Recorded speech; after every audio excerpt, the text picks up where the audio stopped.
Hello दोस्तों, मैं नीलेश चौबे सेवात क्लासेस में आपका एक बार फिर से स्वागत करता हूं। आज हम आपके लिए बाल विकास से संबंधित 30 महत्वपूर्ण प्रश्न लेकर आए हैं जो परीक्षा की दृष्टि से बहुत ही उपयोगी हैं।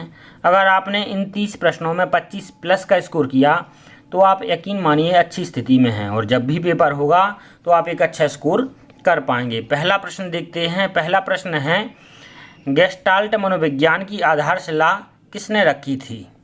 पहला ऑप्शन है फ्रांज ब्रेंटानो, दूसरा है मैक्स वर्दीमर, तीसरा है एडगर रूबिन, चौथा है कर्ट लेविन। सही आंसर क्या हो जाएगा? मैक्स वर्दीमर। दूसरा प्रश्न देखते हैं। दूसरा प्रश्न है, आँख के रंग को कौन सा कारक प्रभावित करता है? पहला ऑप्शन है वातावरण, दूसरा है आनुवांशिकता, तीसरा है हार्मोन, चौथा है समाज। तो क्या प्रभावित करता है? आनुवांशिकता। तीसरा प्रश्न देखते हैं। तीसरा प्रश्न है, शिक्षक द्वारा कक्षा में डांट पड़ने पर छात्र यदि घर आकर अपनी छोटी बहन पर गुस्सा इजहार करता है तो वह किसका उदाहरण है? पहला ऑप्शन है विस्थापन, दूसरा है उदात्तीकरण, तीसरा है रूपांतर, चौथा है प्रतिक्रिया निर्माण। सही आंसर क्या हो जाएगा? विस्थापन। वह क्या कर रहा है? अपने क्रोध को, अपनी गुस्सा को विस्थापित कर रहा है। चौथा प्रश्न देखते हैं। निम्न में कौन सीखने के गेस्टाल्ट सिद्धांत से संबंधित हैं? पहला ऑप्शन है पावलोव, दूसरा है स्कैनर, तीसरा है थॉर्नडाइक, चौथा है कोहलर। तो कौन है? कोहलर महोदय गेस्टाल्ट से संबंधित हैं। कोहलर ने किस पर प्रयोग किया था? चिंपैंजी पर। स्कैनर ने किस पर प्रयोग किया था? कबूतर, बंदर, मुर्गे पर। पावलोव ने किस पर प्रयोग किया था? कुत्ते पर। थॉर्नडाइक ने किस पर प्रयोग किया था? बिल्ली पर। पांचवा प्रश्न देखते हैं। बुद्धि परीक्षण में एक 16 वर्षीय बच्चा 75 अंक प्राप्त करता है तो उसकी मानसिक आयु होगी कितनी होगी? सही आंसर हो जाएगा 12 वर्ष। उसकी मानसिक आयु कितनी है? 12 वर्ष है। अब इसको कैसे करना है यह हम पहले बता चुके हैं, आप पीछे वाली वीडियो देखें। छठवां प्रश्न देखें। शिशु का अधिकांश व्यवहार आधारित होता है मूल प्रवृत्ति पर, नैतिकता पर, वास्तविकता पर, ध्यान पर। तो शिशु का व्यवहार किस पर निर्धारित होता है? मूल प्रवृत्ति पर निर्धारित होता है। सातवां प्रश्न देखते हैं।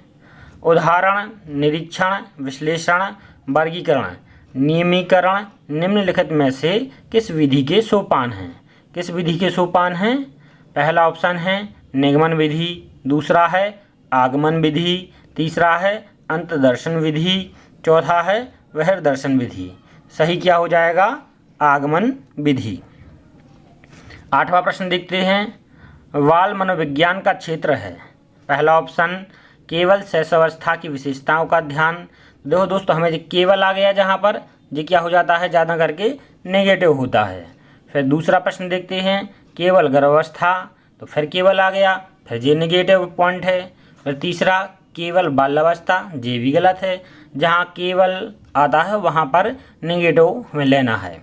अब चौथा बचता है। चौथा क्या है? गर्भावस्था से किशोरावस्था की विशेषताओं का अध्ययन। तो चौथा वाला ऑप्शन सही हो जाएगा। नौवां प्रश्न देखते हैं। विकास के मनोसामाजिक सिद्धांत का प्रतिपादन खालिस्तान ने किया था। किसने किया था? Erik Erikson, fried, Kohler, Watson. किसने किया था? एरिक एरिक्सन ने किया था। 10वां प्रश्न देखते हैं। गेस्टाल्ट के अनुसार अनुभव द्वारा व्यवहार में परिवर्तन ही खालिस्तान है। तो क्या हो जाएगा? सीखना। अनुभव द्वारा ही व्यवहार में परिवर्तन सीखना कहलाता है। 11वां प्रश्न देखते हैं। अपने आप को प्रेम करने की प्रवृत्ति को क्या कहते हैं? पहला ऑप्शन है आत्म केंद्रित प्रवृत्ति, दूसरा है अहंकारी प्रवृत्ति, तीसरा है नार्सिसिज्म की प्रवृत्ति, चौथा है हिप्नोटिज्म की प्रवृत्ति। सही आंसर हो जाएगा नार्सिसिज्म की प्रवृत्ति। यह खास करके किशोरों में पाई जाती है। 12वां प्रश्न देखते हैं। भाटिया बैटरी का प्रयोग निम्न में से किसके परीक्षण हेतु किया जाता है? किसके लिए किया जाता है? आप जानते होंगे। पहला ऑप्शन है व्यक्तित्व, दूसरा है बुद्धि, तीसरा है सृजनात्मकता, चौथा है अभिवृत्ति। तो सही आंसर क्या हो जाएगा? बुद्धि। 13वां प्रश्न देखते हैं। उत्सुकता परीक्षण निम्न में किसका घटक है? पहला सृजनात्मकता, दूसरा अभिप्रेरणा, तीसरा रुचि, चौथा बुद्धि। सही क्या हो जाएगा? सृजनात्मकता के लिए। 14वां प्रश्न देखते हैं। बुद्धि लब्धि के संबंध में क्या सत्य है? बौद्धिक आयु में व्युत्क्रमी संबंधित, दूसरा है कालानुक्रमिक आयु से प्रत्यक्षतः संबंधित, तीसरा है कालानुक्रमिक आयु से व्युत्क्रमी संबंधित, चौथा है बौद्धिक तथा कालानुक्रमिक आयु दोनों से प्रत्यक्षतः संबंधित। तो सही आंसर हो जाएगा चौथा वाला सही हो जाएगा। 15वां प्रश्न देखते हैं। निम्नलिखित में से कौन सा कारक स्मृति से संबंधित नहीं है?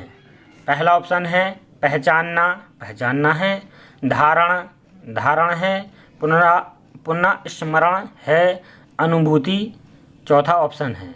तो सही आंसर क्या हो जाएगा? चौथा वाला अनुभूति स्मृति से संबंधित नहीं है। यह क्या है? अनुभव करने से है। 16वां प्रश्न है। मैस्लो के अभिप्रेरणा सिद्धांत को कहा जाता है? क्या कहा जाता है? पहला ऑप्शन है आवश्यकता का सिद्धांत, दूसरा है शारीरिक सिद्धांत। सही क्या हो जाएगा? आवश्यकता का सिद्धांत मैस्लो के सिद्धांत को कहा जाता है।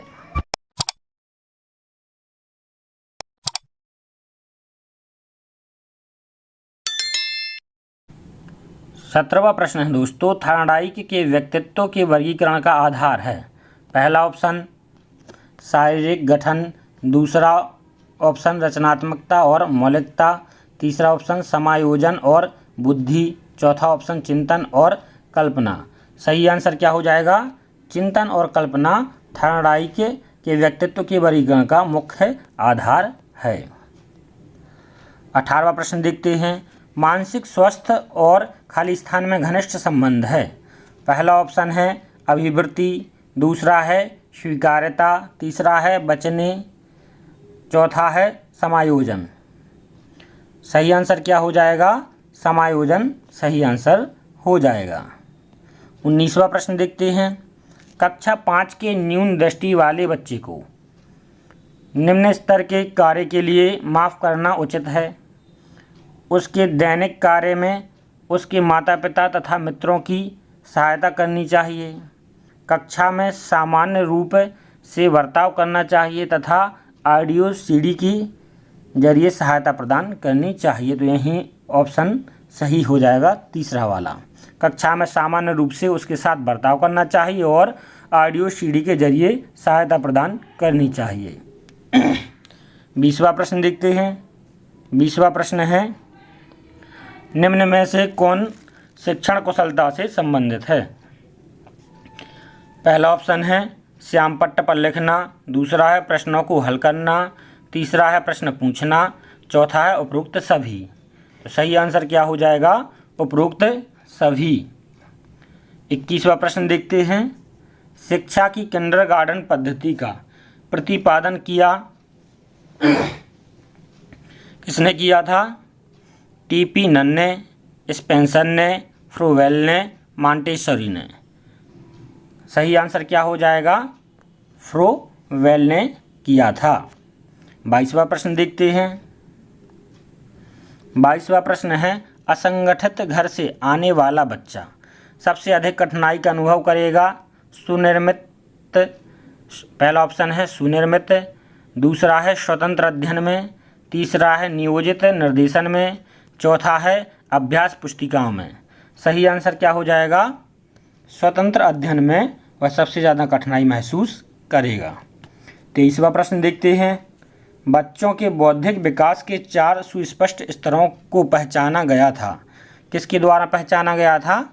पियाजे द्वारा पहचाना गया था। ये सभी को मालूम है। 24वां प्रश्न है। एक शिक्षक विद्यार्थियों में सामाजिक मूल्यों को विकसित कर सकता है?